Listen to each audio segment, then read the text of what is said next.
Praise the lord. ప్రభువైన యేసు నామములో అందరికీ వందనములు. యేసయ్య మాట అనే ఈ కార్యక్రమాన్ని వీక్షించడానికి ప్రేమతో మిమ్మును ఆహ్వానిస్తున్నాను. ఈ దినము అపోస్తలుడైన పౌలు కొరింథీయులకు రాసిన మొదటి పత్రిక 8వ అధ్యాయము మొదటి 6 వచనాలను ధ్యానించుకుందాం. విగ్రహములకు బలిగా అర్పించిన వాటి విషయము మనమందరము జ్ఞానము గలవారమని ఎరుగుదుము. జ్ఞానము ఉప్పొంగ చేయును గాని ప్రేమ క్షేమాభివృద్ధి కలుగ చేయును. ఒకడు తనకే మైనను తెలియకొని ఉంటే తాను తెలుసుకొనవలసినట్టి ఇంకను ఏమియో తెలుసుకునినవాడు కాడు. ఒకడు దేవుణ్ణి ప్రేమించిన ఎడల అతడు దేవునికి ఎరుకైనవాడే. కాబట్టి విగ్రహములకు బలిగా అర్పించిన వాటిని తినుట విషయము లోకమందు విగ్రహము వట్టిదనియు ఒక్కడే దేవుడు తప్ప వేరే ఒక్క దేవుడు లేడనియు ఎరుగుదుము. దేవతలు అనబడిన వారు, ప్రభువులు అనబడిన వారు అనేకులున్నారు. ఆకాశమందైనను భూమి మీదైనను దేవతలనబడినవి ఉన్నను మనకు ఒక్కడే దేవుడున్నాడు. ఆయన తండ్రి. ఆయన నుండి సమస్తమును కలిగెను. ఆయన నిమిత్తము మనమున్నాము. మరియు మనకు ప్రభు ఒక్కడే, ఆయన యేసుక్రీస్తు. ఆయన ద్వారా సమస్తమును కలిగెను. మనము ఆయన ద్వారా కలిగిన వారము.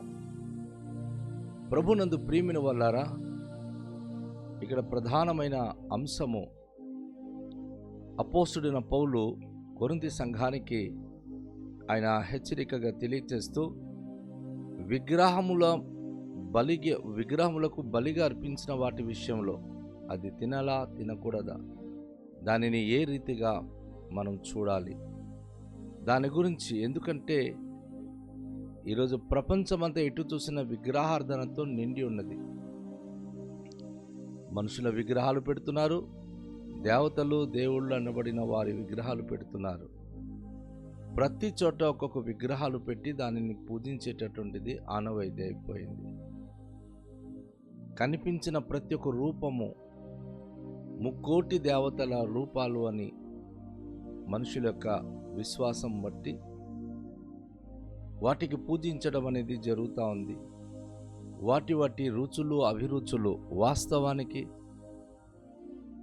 వారికి తెలిసినా తెలియకపోయినా ఒక్కొక్క దేవత ఒక్కొక్కటి తింటారు, ఒక్కొక్క దేవతలు ఒక్కొక్కటి తినరు అని మన వాళ్ళే దాన్ని రీసెర్చ్ చేస్తున్నారు, వాటికి బలిగా అర్పిస్తూ ఉన్నారు. అయితే ఆ బలిగా అర్పించిన విషయంలో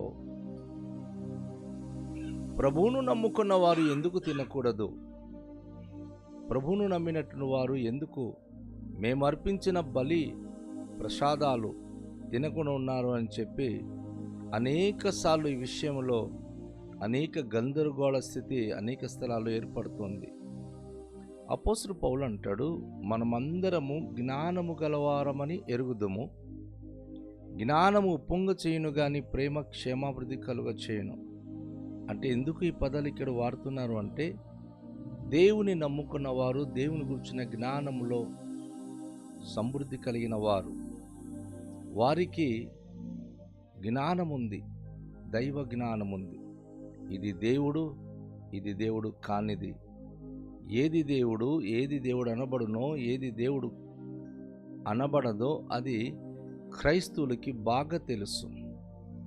కనుక మనమందరము జ్ఞానము గలవారము అని ఆయన తెలియచేస్తూ, ఒకవేళ జ్ఞానాన్ని బట్టి కనుక మనం ముందుకు వెళ్తే మనకు ఉప్పొంగ చేస్తుంది.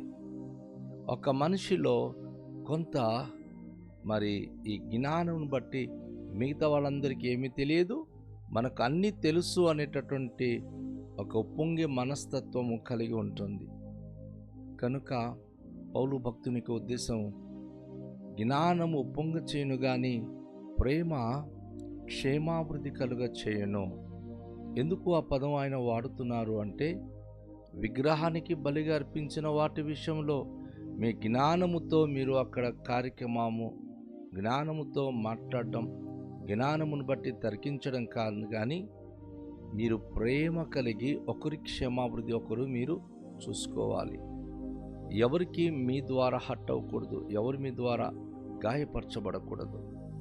ఒకడు తనకేమైనాను తెలియననుకుని ఉంటే తాను తెలుసుకునవలసినట్టు ఇంకను ఏమీ తెలుసుకునినవాడు కాడు. నాకు అన్నీ తెలుసు అని ఒకవేళ ఎవడైనా అనుకుంటే తెలుసుకోవాల్సింది చాలా ఉన్నాయి. ఎందుకు అంటే, దేవుడు ఒక వ్యక్తికి తన ప్రత్యక్షత ఇచ్చినప్పుడు దేవునికి ఉన్న గుణలక్షణాలు ఏమిటంటే విమర్శించడం కానీ, ఒక వ్యక్తికి తక్కువ అంచనేసి చూడడం కానీ కాదు. అందరికీ తన స్వహస్తాలతో ఆయన నిర్మించాడు. మనమందరము తన వారము, తన బిడలము. మనలో కొంత ఈ విభేద ప్రాయాలు ఉంటుంది, కానీ దేవునికి ఆ భేదాభిప్రాయాలు ఉండవు. దేవుడు అందరికీ సమానంగా ప్రేమిస్తున్నాడు కనుక అందరూ దేవునికి సంబంధించిన వారు. ఇది ప్రతి హ్యూమన్ బీయింగ్ తెలుసుకోవాలి. ఇష్టం లేదా విగ్రహారాధన చేయడానికి? మంచిది. ఆత్మస్వరూపిణి దేవునికి తెలుసుకుని జీవిస్తున్న వారికి నువ్వు గౌరవించు. కానీ నేను నమ్మిన సత్యమే మీరందరూ తెలుసుకోవాలి అని విగ్రహార్థికుడు కానీ, లేకపోతే విగ్రహార్థన చేయని మనము దేవుని సత్యదేవాన్ని ఆరాధిస్తున్న వారం కానీ ఎవరికి ఎవరు పోట్లాడకూడదు. ప్రేమ కలిగి ప్రేమ ద్వారానే సమస్తము సాఫలీకృతము చేయగలిగే వారమై ఉండాలి. ప్రేమ లేకుండా ఏది కూడా మనము ఈ లోకంలో జయించలేము. ఒకడు దేవుని ప్రేమించిన ఎడలా అతడు దేవునికి ఎరుకైన వాడే. గమనించారు కదా? ఒకవేళ మీరు ఏ దైవాన్ని కలిగి ఉన్నారో ఆ దేవుని చేత మీరు ఎరుగబడిన వారు.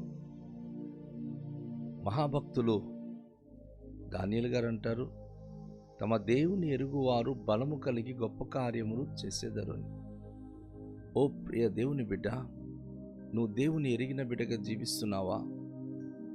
అప్పుడు నువ్వు గొప్ప కార్యములు చేయగలిగే వ్యక్తిగా ఉండాలి. దేవుని కొరకు బలమైన కార్యములు చేసే బిడ్డగా నువ్వు ఉండాలి. అది దేవుడు నీ జీవితం నుంచి రిక్వెస్ట్ చేస్తున్నాడు, కోరుతున్నాడు. దేవుని ప్రేమిస్తున్నామని చెప్పి దేవుని గురించి ఏమీ తెలియకుండా కనుక జీవిస్తే దాని ద్వారా మనం నష్టపోతాం. కాబట్టి విగ్రహములకు బలిగా అర్పించిన వాటిని తినుట విషయంలో ఆయన సూచనలు చెప్తూ ఈ అంశం మీద అపోస్తలుడు పౌలు అంటున్నాడు, లోకమందు విగ్రహము వట్టిదనియు ఒక్కడే దేవుడు తప్ప వేరొక దేవుడు లేడనియు ఎరుగుదుము. ఈరోజు దేవుని గురించిన జ్ఞానం కలిగిన దేవుని బిడ్డలందరికీ అది తెలుసు. లోకమందు విగ్రహము వట్టిది.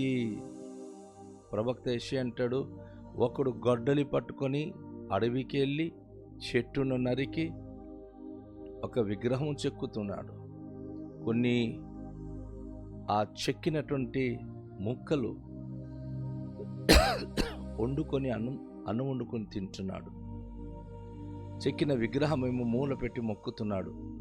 అందుకే ఒక కవి ఇలా అంటాడు, అమ్మా నువ్వు చెట్టు మీద ఉంటే ఒక కొమ్మ, నీకు నరికితే నువ్వు రొమ్మ, నిన్ను మ్రొక్కితే అమ్మ. ఈ మనం మూల పెట్టిన విగ్రహము ఎక్కడి నుంచి వచ్చిందంటే ఒక చెట్టు కొమ్మ నుంచి వచ్చింది. అది మనకు సృష్టించలేదు, కానీ మనం దానికి సృష్టించాం. అది ఎలా దేవత అయిపోద్ది? ఏదో బొమ్మ గీసి దానికి రంగులు పోసిన మాత్రాన అది మనకు సృష్టించిన సృష్టికర్త అని భావించడం అది జ్ఞానహీనము. అపోస్తలుడు పౌలు అంటాడు, దేవుడు ఒక్కడే దేవుడు తప్ప వేరే దేవుడు ఎవ్వడు కూడాను ప్రపంచంలో లేడు. ఆ సృష్టికర్త అయిన దేవుడు తన చేతుల మీదుగా మనను కలుగచేశాడు.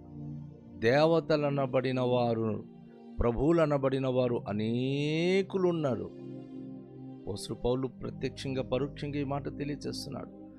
దేవతలు, ప్రభువులు అనబడిన వారు. దేవతలు అనే ఆ పదానికి అర్థం ఏంటంటే, ఎవరి హృదయం అయితే దైవత్వంతో నిండి ఉండి ఇతరులకు ఔదార్యమైన మనోభావం కలిగి ఉంటుందో అలాంటి వారు ప్రపంచంలో చాలామంది ఉన్నారు. కర్ర బొమ్మ వచ్చి ఎవరికి సహాయం చేయదు, కానీ మనుషు రూపంలో ఉన్నటువంటి అనేక మంది దేవుని యొక్క బిడలు ఆత్మీయులుగా వారు అనేకులకు సహాయపడుతున్నారు. ప్రభు అనబడిన వారు అనగా ఎవరైతే ఈ లోకంలో ఒక ఔన్నత్యమైన స్థితి కలిగి ఇతరులకు సహాయం చేసి రక్షిస్తున్నారో, ఒక ప్రభు స్థానాన్ని వారు పొందుకున్నవారు. ఉదాహరణంగా ఒక ఐఏఎస్ ఆఫీసర్ ఉన్నాడు, ఐపీఎస్ ఆఫీసర్ ఉన్నాడు అన్నప్పుడు వారికి ఉత్తరాలు రాస్తూ మన వాళ్ళు రాస్తున్నటువంటి వారు ఏంటంటే, ప్రభువారు కటాక్షించి అని రాస్తారు. ప్రభువులు వారు గొప్పవాళ్ళు వారు, కానీ వారు సృష్టికర్తలు కారు కదా. కేవలము ఆ పదవిని బట్టి వారికి గౌరవించడానికే వారు పరిమితం, కానీ వారు నిజమైన ప్రభువులు కారు. సహాయం చేసే ప్రతి తల్లి నిజంగా దేవత కాదు. అయితే ఆకాశమందైనను భూమి మీదనైనను దేవతలు అనబడినవి ఉన్నను మనకు ఒక్కడే దేవుడున్నాడు, ఆయన తండ్రి. ఆయన నుండి సమస్తము కలిగెను, ఆయన నిమిత్తము మనమున్నాము. మరియు మనకు ప్రభు ఒక్కడే, ఆయన యేసుక్రీస్తు. ఆయన ద్వారా సమస్తమును కలిగెను, మనము ఆయన ద్వారా కలిగిన వారము.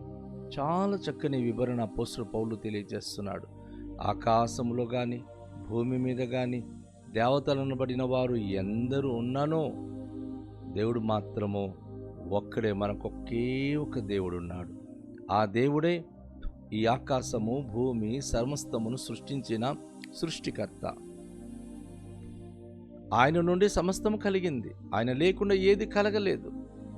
మనం ఈరోజు దేవుళ్ళు దేవతలు అనబడిన వారికి మనం చూసినప్పుడు అది మనం పుట్టించాం, మనుషులు పుట్టించింది, మనుషులు చేసింది, దానికి పూజిస్తున్నారు మనుషులు. అందుకే దానికి అర్పించింది తినకూడదు అని అంశం మనం చూస్తున్నాం. ఎవరైతే మనకు కలుగ చేశాడో ఆయన ఈ లోక సంబంధమైన ఆహారం భుజించువాడు కాడు. ఆయన నుండి సమస్తము కలిగింది, ఆయన నుండి మనము చేయబడిన వారము, ఆయన నిమిత్తమే మనం ఉన్నాము. ఆయన ఒక్కడే మనకు ప్రభు, మనకు రక్షించిన రక్షకుడు. ఆయనే ప్రభు అయిన యేసుక్రీస్తు తన సొంత ప్రాణాన్ని పెట్టి బలిపశుగా మన కొరకు మరణించి మృత్యుంజయి తిరిగి లేచాడు. ప్రపంచంలో ఉన్నారు ఎవరైనా మన కోసం ప్రాణం పెట్టి మన పాపరూత బ్రతుకును కడిగి శుద్ధి చేసి మనకు పరిశుద్ధతనిచ్చే అట్టి దైవం ఎవరైనా ఉన్నారా? ఎవరూ లేరు, ఒక యేసు ప్రభు తప్ప. ఆయన యేసుక్రీస్తు, ఆయన ద్వారా సమస్తము కలిగింది, ఆయన ద్వారా మనము కలిగిన వారం, మనమందరం కూడా ఆయన ద్వారా మనం కలిగి ఉన్నాం. కనుక రండి, అటు మహిమగల సత్యదేవునికి మనం ప్రార్థన చేద్దాం.